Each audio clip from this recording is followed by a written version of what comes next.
Server பிரச்சினை காரணமாக நியாய விலைக்கடை பணியாளர்கள் பில்லிங் மிஷினை டிஎஸ்ஓவிடம் ஒப்படைத்தனர். தமிழ்நாடு அரசு நியாய விலைக்கடை பணியாளர் சங்கம் சார்பில் தேனி நகரில் செயல்பட்டு வரும் சுமார் 25க்கும் மேற்பட்ட பணியாளர்களுக்கும் கடந்த சில தினங்களாக சர்வர் பிரச்சினை காரணமாக பொதுமக்களுக்கு பொருள்கள் விநியோகிக்க முடியாத சூழ்நிலை ஏற்பட்டது.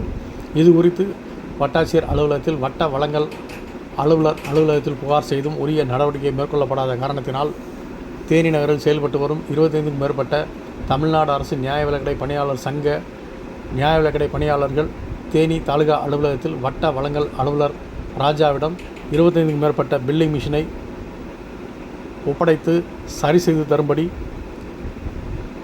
வழங்கியுள்ளனர்.